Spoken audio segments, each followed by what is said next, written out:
อีกหนึ่งตัวอย่างเนาะอาจารย์จะมาแนะนำการคิดไล่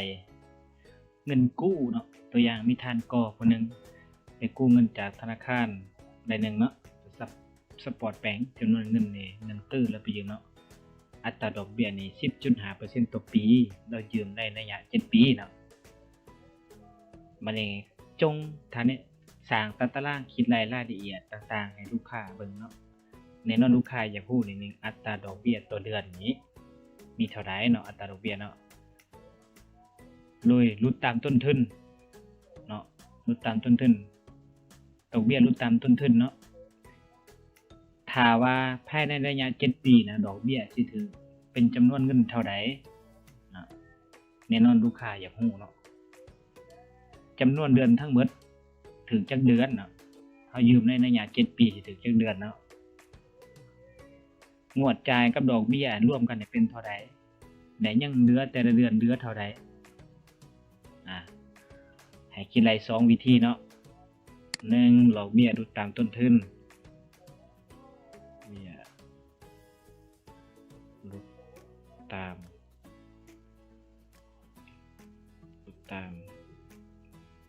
ต้นทุนและดอกเบี้ยคงที่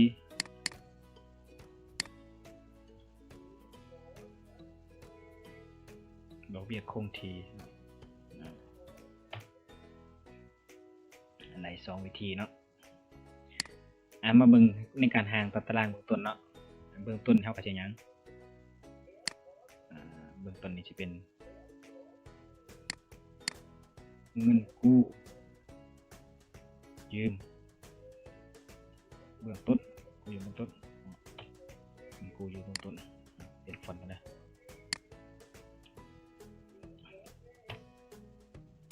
กู้ยืมเบื้องต้นเนาะบาทนี้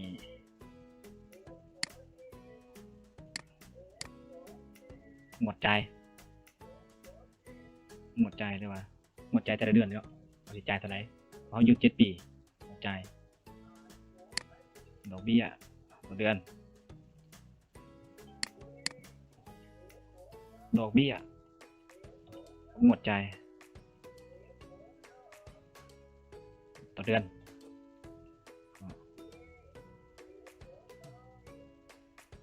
ยอดเหลือเท่าไหร่เข้าใจไปแต่เดิมจะเหลือเท่าไหร่เนาะตัวอย่างลองดูลำดับใส่ตัวตารางก่อนนะเบื้องต้นเนาะคือเขายืมนี่ระยะ7ปีเนาะ7ปีเนาะบัดนี้7ปีปีนึงถึงอยู่12เดือน7ปีสิถึงเท่าไหร่เนาะ12คูณ7 14เดือนเนาะอะไรลงมาแล้ว1 2ได้14เนาะถ้าสีแบบนี้เนาะลึงลงเขา84เนาะถ้าลึงลงเขาก็เบิ่งตัวเลขมันนำเนาะ84เดือนเนาะ84เดือน87 86 84เนาะ84เดือนเนาะ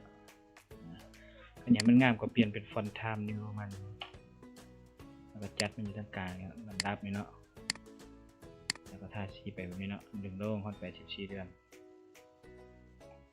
คลิกใส่ตัวตารางนี่เนาะคลิกใส่ตัวตารางเนาะเงินกู้เบื้องต้นเนี่ยเฮาก็เมิร์จเซลเนาะมันเป็นจังเนาะหลังจากนั้นก็ดึงลง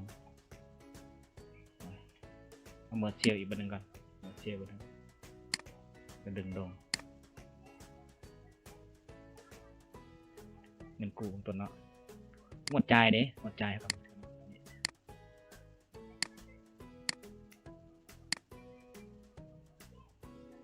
จ่ายครับเป็นตัวนี้ก่อนดอกเบี้ยต่อเดือน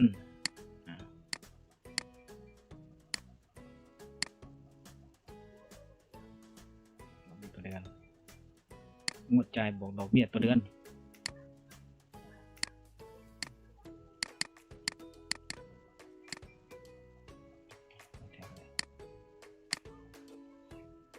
งวดจ่ายกับดอกเบี้ยต่อเดือนเนาะ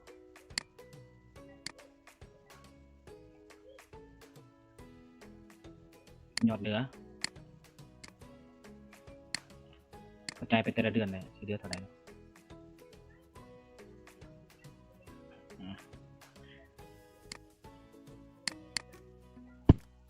เงินเขาอยู่เบื้องต้นเป็น1 ตื้อเนาะเขาเขียนได้เนาะหน่วย10 100 1,000 100,000 1,000,000 ล้าน10 ล้าน100 ล้าน1 ตื้อกด enter เนาะกดจุดจำนั้นบ่ให้เบิ่งคนหน่วยกดสิแล้ว1 ตื้อเนาะหมวดจ่าย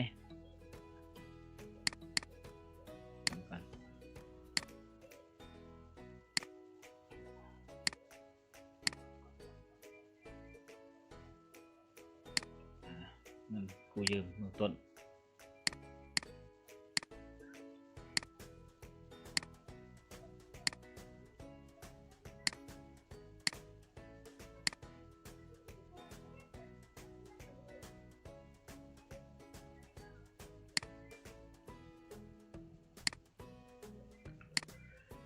มันนี้งวดจ่ายเนาะมันจะถึงงวดเท่าไหร่งวดจ่ายต่อเดือนเนาะฮู้ว่าเฮายืม7 ปีเนาะถืออยู่84 เดือนก็เท่ากับเอาจำนวนเงินที่เฮายืมทั้งหมดมาหารให้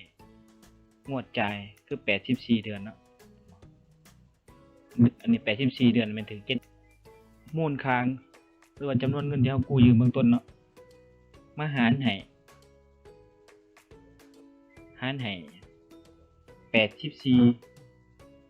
เดือนเพราะ7 ปีเด้84 เดือนหรือ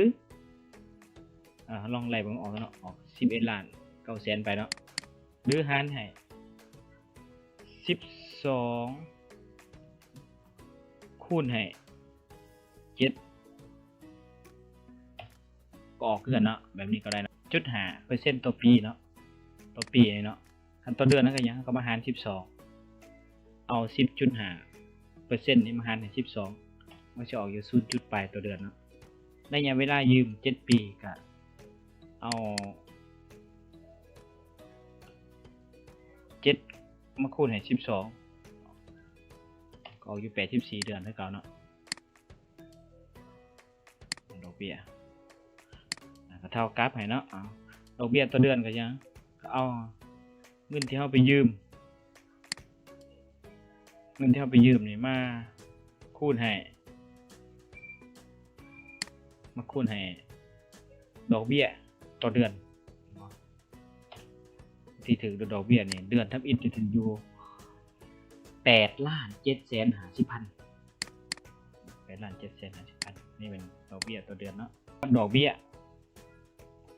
งวดจ่ายบวกกับดอกเบี้ยตัวนี้ก็เฮาจ่ายดอกเบี้ยต่อเดือนก็มาบวกกันว่าสิจ่ายเท่าใดยอดที่เหลือก็ยังว่าเงินเฮาเบื้องต้นยืมเท่านี้เท่ากับก่อนเนาะยอดเหลือแล้วก็เท่ากับเงินที่เฮาเบื้องต้นเฮายืมเฮาจ่ายไปแล้วงวดทำอิฐก็สิเหลือส่ำนี้เนาะเดือนตัวนี้ก็สิเหลือส่ำนี้ต่อมาเนาะ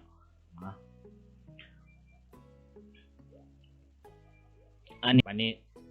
เดือนต่อมาเนาะเดือนต่อมามันยังเฮาสิเหลือเท่าใดอันนี้เป็นยอดเหลือเด้อเนาะงวดจ่ายนี่แสดงว่าแต่เดือนเฮาได้จ่ายส่ำนี้ทุกเดือนแม่นส่ำนี้เนาะดังนั้นเฮ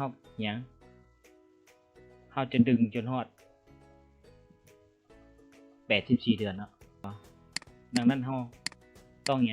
คลิก2 บาทกดปุ่ม FC อยู่แป้นคีย์บอร์ด FC อยู่แป้นคีย์บอร์ดเนาะปุ่ม FC เพื่อล็อกเซลล์ให้84นี่มาหารให้จำนวนเงิน1 ตื้อตลอดเนาะ enter ลงหลังจากนั้นให้เฮาดึงลงเนาะเอาเมาส์มันจะดึงลงจนฮอด84 เดือนเนาะบ่สิเป็นซั่นนี้เนาะบ่อันนี้มันงวดจ่ายถ้าเฮาซ้ำเฮาบวกกันเข้าซ้ำเนาะเท่ากับซ้ำ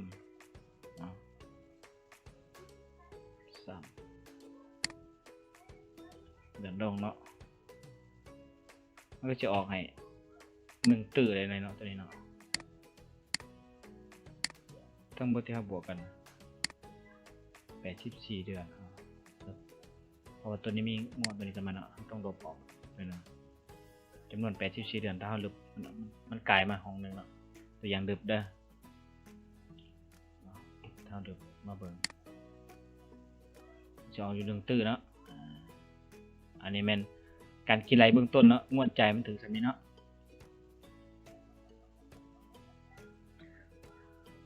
บานนี้เบิ่งเดือนต่อมาเนาะมันต้องลดลงเนาะเดือนต่อมาเนาะตัวอย่างเดือนที่2เลยนะเดือนที่2ต้องยังเท่ากับตัวนี้จะเป็นเงินต้นเนาะมาเป็นเงินต้นมันจะเป็นยอดเดือนต่อมานะมันลบให้ทั้งงวดใจเดือนต่อมาเนาะมาเอนเตอร์มันก็จะเดือนสำนี้ใจเดือนต่อมานะ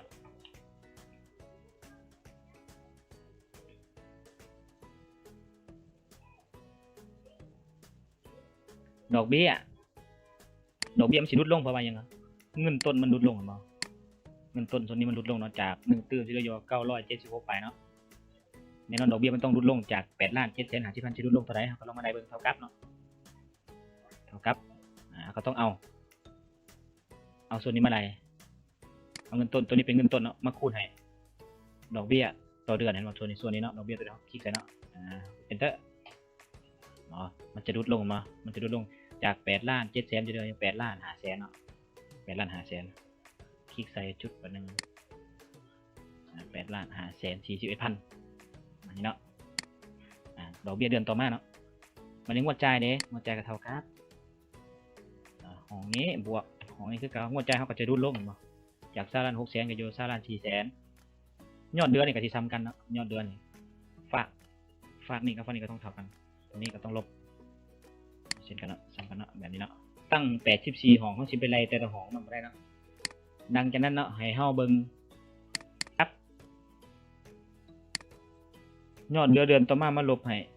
งวดจ่ายเดือนต่อมาเนาะก็จะเหลือจะลดลงเนาะจาก964จาก976เหลือ964เนาะวันนี้เฮาต้องดึงลงจนจำเดือนสุดท้ายมันจะเหลือ0เนาะถ้าเดือนสุดท้ายเหลือ0แสดงว่าเฮาจ่ายเบิดอันนี้สุดท้ายบัดนี้ดอกเบี้ยนี้มาคูณให้ดอกเบี้ยตัวนี้เนาะต่อเดือน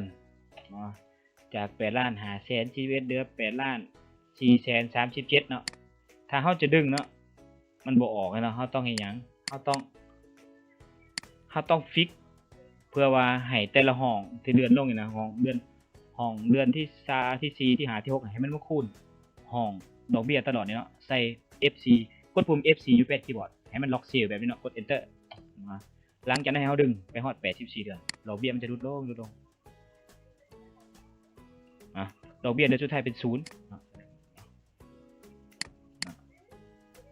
อันนี้เป็นดอกเบี้ยเนาะงวดจ่ายเท่ากับได้ปกติเท่ากับของนี้บวกให้กับของนี้เนาะดึงลงสามารถดึงลงได้เนาะอันนี้ยอดเดือนฝั่งนี้มันก็ต้องรุนเดียวกันเนาะต้องเอาของนี้มาลบให้เดือนของนี้เดือนต่อมาเนาะต้องดึงไปมันก็จะเป็น0ด้วยกันเนาะเดือนสุดท้ายก็จะเป็น0เนาะเป็นลักษณะนี้เนาะมันนี้เขาก็แสดงว่าเขาลองมาไล่สรุปดอกเบี้ยภายใน84เดือนด้วยอัตราดอกเบี้ย10.5% ต่อปีมันจะถึงเท่าไหร่ถ้าถึงระยะเวลา84เดือนนะเขาใช้สูตรซ้ำเมืองซ้ำเนาะแต่เขาต้องเอาเดือนทำอิฐเนาะเดือนทำอิฐเป็นเดือนไหนประมาณเนาะเดือนทำอิฐเนาะดอกเบี้ยเนาะถึงเดือนสุดท้ายเนาะได้บ้างถืออยู่300ปลายกว่าล้านเนาะ300ปลายภายในระยะ84เดือนเนาะ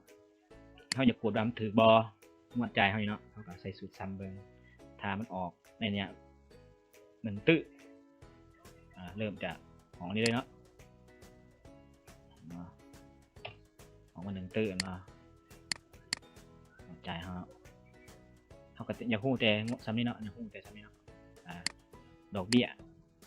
ภายใน84เดือนจะถืออยู่363,299.167 กีบอันนี้เขาสามารถ